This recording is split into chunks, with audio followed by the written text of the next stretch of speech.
चंबल का बीहड़। जी हाँ, हम उसी चंबल की बात कर रहे हैं जिसका नाम आते ही दिलो दिमाग में बस एक ही तस्वीर बनती है, खूंखार डाकुओं की तस्वीर। चंबल के बीहड़ को कई डाकुओं ने अपना ठिकाना बनाया, चाहे वो मध्य प्रदेश हो या राजस्थान हो या उत्तर प्रदेश हो।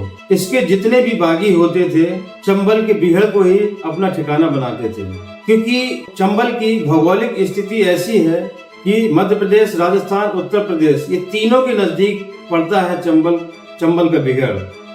और जब भी कोई बागी होता तो चंबल को ही अपना ठिकाना बनाता। ऐसे ही एक और बागी है जिसने चंबल को अपना ठिकाना बनाया, जिसका नाम सुनकर लोग कांप जाते थे, जिसकी दहशत तीन राज्य में फैली हुई थी, बल्कि विदेश तक उसकी दहशत की गूंज जाती है। उसका नाम है मोहर सिंह गुज्जर। मोहर सिंह गुज्जर उस वक्त का सबसे महंगा डाकू था। मोहर सिंह गुज्जर के गिरोह के ऊपर उस वक्त 1960 और 70 के बीच में तकरीबन 12 लाख रुपए का इनाम घोषित था, और खुद मोहर सिंह गुज्जर के ऊपर 3 लाख रुपए का इनाम घोषित था। ऐसा खूंखार डाकू मोहर सिंह गुज्जर, जिसका नाम लेते ही लोगों में दहशत पैदा हो जाती थी। आखिरकार कौन है ये मोहर सिंह गुज्जर और क्यों बना मोहर सिंह गुज्जर एक खूंखार डाकू? ये कहानी बहुत ही दिलचस्प होने वाली है, आप वीडियो के अंत तक बने रहें। दोस्तों, आपसे एक हम्बल रिक्वेस्ट है कि अगर अभी तक आपने मेरे चैनल को सब्सक्राइब नहीं किया है तो मेरे चैनल को सब्सक्राइब कर लें और बेल आइकन को प्रेस करें, ताकि जब भी कोई नया वीडियो बने सबसे पहले वो आप तक पहुंचे। आदाब, नमस्कार, मैं हूं मुबीन खान। आज की जो सच्ची घटना की कहानी है वो है मध्य प्रदेश के भिंड जिले की। उसी भिंड जिले के मेहगांव नगर पंचायत का एक गांव है बिशूली। उसी बिशूली गांव का रहने वाला है मोहर सिंह गुज्जर। मोहर सिंह 14 साल की उम्र से ही अपने पिता के खेतीबाड़ी के काम में हाथ बटाया करता था। दरअसल मोहर सिंह के पिताजी एक किसान थे और वो किसानी का काम करते थे, और ये मोहर सिंह 14 साल की उम्र में ही अपने पिता का हाथ बटाने लगता है। मोहर सिंह को बचपन से ही पहलवान बनने का सपना मन में ठान लेता है, लेकिन समय का ऐसा करवट बदला कि मोहर सिंह के चचेरे भाइयों ने मोहर सिंह के पिताजी की जमीन पर कब्जा कर लेते हैं, और इसी बात को लेकर मोहर सिंह पुलिस थाने जाता है और पुलिस से अपने चचेरे भाइयों के खिलाफ शिकायत दर्ज कराता है। लेकिन उस पुलिस थाने के दरोगा ने मोहर सिंह की ना तो शिकायत दर्ज की, बल्कि बदले में मोहर सिंह को बेइज्जत करके वहां से भगा देता है, और मोहर सिंह वहां से वापस घर आ जाता है। लेकिन मोहर सिंह को वो बेइज्जती खल जाती है, क्योंकि ऑलरेडी ही उसके चचेरे भाइयों ने उसका शोषण किया था, उसकी जमीन पर कब्जा कर लिया था, और एक तरफ पुलिस भी सुनने के बजाय मोहर सिंह की ही बेइज्जती कर दी, और ये बात उसके मन में बनी रहती है। और 1955 में मोहर सिंह अपने चचेरे भाई को गोली मार दे के हत्या कर देता है। ये मोहर सिंह का पहली हत्या थी, और मोहर सिंह हत्या करने के बाद में चंबल के बीहड़ में चला जाता है और चंबल को अपना ठिकाना बनाता है। और चंबल में जाकर उस वक्त भी डाकू चंबल की घाटी में रहते थे, और उन्हीं डाकुओं के बीच में रहने लगता है। और कुछ दिन रहने के बाद उन डाकुओं से धीरे धीरे उसकी दोस्ती बढ़ने लगती है, और देखते ही देखते वो काफी अपने अच्छे खासे दोस्त बना लेता है, और कुछ ही टाइम बाद वो अपना एक अलग गिरोह बना लेता है, और उसका गिरोह दिन ब दिन बढ़ता रहता है, और धीरे धीरे करके उसके गिरोह में तकरीबन 150 लोग शामिल हो जाते हैं, और ये चंबल के बीहड़ का बड़ा गिरोह बन जाता है। अब मोहर सिंह का गिरोह तो बड़ा हो गया था, लेकिन जितना बड़ा गिरोह होता है उतने ही बड़े खर्चे हो जाते हैं, क्योंकि गिरोह के सभी शामिल लोगों को खाने पीने का भी इंतजाम करना पड़ता है और इनका एक मुख्य आय का स्रोत होता है डाकुओं का।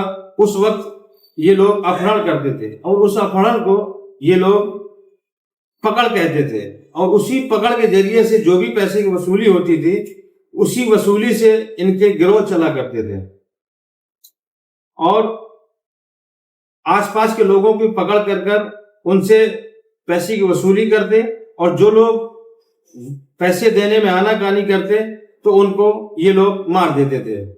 और देखते ही देखते चौतरफा मोहर सिंह का नाम चलने लगा और लोग इनके मोहर सिंह के नाम से डरने लगे, क्योंकि मोहर सिंह का गैंग भी बड़ा हो गया था और मोहर सिंह के हौसले भी बुलंद थे और वो लगभग 80 हत्याएं कर चुका था और लगभग 350 पकड़ कर चुका था, जिससे आसपास के क्षेत्र में दहशत फैल जाती है और लोगों में इतनी दहशत होती है कि आसपास के क्षेत्र या जिले के या 2-3 स्टेट, मध्य प्रदेश, राजस्थान, उत्तर प्रदेश, आसपास के जिलों के लोग जो अमीर भी होते थे वो अपने आप को अमीर नहीं बताते थे और एक अपने आप को गरीब बना लेते थे ताकि मोहर सिंह को पता ना चल जाए कि ये लोग अमीर हैं तो इनकी मोहर सिंह पकड़ कर ले। और मोहर सिंह का 1958 में इतना बड़ा गिरोह बन जाता है और वो एक तरफा एक छत्र जो है चंबल के बिहड़ में उस मोहर सिंह का राज चलने लगता है और 1958 से लेके 1972 तक चंबल के बिहड़ में मोहर सिंह का एक तरफा एक छत्र राज चलने लगता है और चंबल के बिहड़ में मोहर सिंह के गिरोह की गोलियों की आवाजें गूंजने लगती हैं और भी कई गिरोह के लोग होते हैं उन गिरोहों में भी मोहर सिंह के गिरोह का दहशत पनपने लगता है। एक दिन मोहर सिंह अपने गिरोह के साथ में बैठा हुआ था और अपने साथियों से कहता है कि यार हमने छोटी मोटी पकड़े और आसपास के क्षेत्र में पकड़े तो बहुत कर ली, अब कोई बड़ी पकड़ करें जिससे देश विदेश में भी हमारा नाम हो। तभी वो एक दिल्ली का मूर्ति व्यापारी होता है, बल्कि वो मूर्ति व्यापारी क्या मूर्ति तस्कर होता है, उसको ये खबर भिजवाते हैं कि चंबल के बिहड़ में एक नायाब मूर्ति मिली है जिसको वो बेचना चाहते हैं। तभी वो मूर्ति व्यापारी अपने एक कैंडिडेट को चंबल भेज देता है उस मूर्ति को देखने के लिए, जांच पड़ताल करने के लिए, और उस मूर्ति व्यापारी का भेजा हुआ व्यक्ति चंबल तो आता है लेकिन चंबल से वापस नहीं जाता, बल्कि वो मूर्ति व्यापारी को यहीं से खबर भेजता है कि मैंने मूर्ति देख ली है, मूर्ति सही है और अच्छी क्वालिटी की है।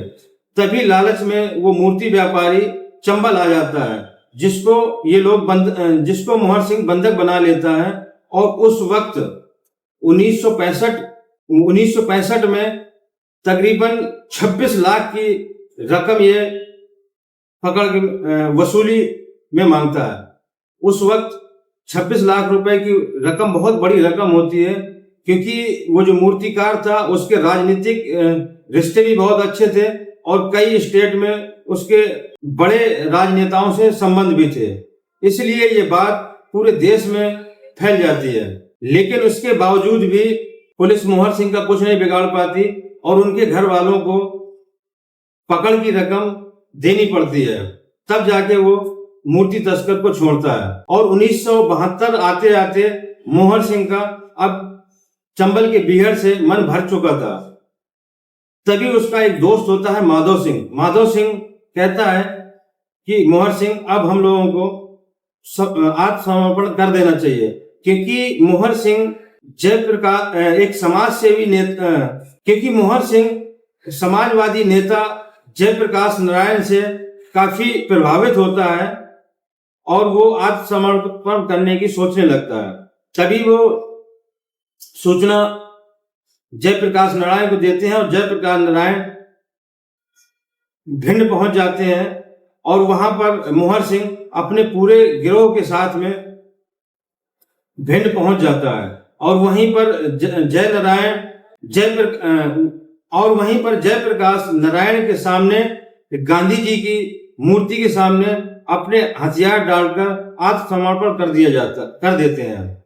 और तभी मोहर सिंह और मोहर सिंह के गिरोह को ग्वालियर जिले में शिफ्ट कर दिया जाता है और ये 8 साल वहां पर जेल में रहते हैं। लेकिन इनके अच्छे व्यवहार की वजह से इनको 1980 में इनको रिहा कर दिया जाता है। तभी फिर आकर ये एक समाज सेवा, तभी मोहर सिंह जेल से निकलने के बाद में समाज सेवा में जुड़ जाते हैं। फिर इसके बाद में ये राजनीति में आ जाते हैं। मोहर सिंह गुर्जर 1980 में जेल से रिहा होते हैं और जब वो बाहर आते हैं तो वो समाज सेवा का काम करने लगते हैं और समाज सेवा में जुड़ जाते हैं। और उसके बाद में फिर वो उन्हें एक फिल्म में भी ऑफर मिलता है। फिल्म का नाम था चंबल का डाकू और उस फिल्म में ये डाकू का रोल खुद ही निभाते हैं। और इसके बाद में फिर वो राजनीतिक पार्टी में आकर राजनीति करने लगते हैं और 5 मई 2024 को बीमारी के चलते उनका निधन हो जाता है। दोस्तों, ये कैसी लगी है मोहर सिंह की कहानी? आप कमेंट देकर अपना सुझाव और अपनी राय जरूर दें। और अगर ये वीडियो आपको अच्छा लगा हो तो लाइक शेयर कमेंट जरूर करें। और अगर फेसबुक में देख रहे हो तो पेज को फॉलो करें। मिलते हैं अगले वीडियो में नई कहानी के साथ। जय हिंद।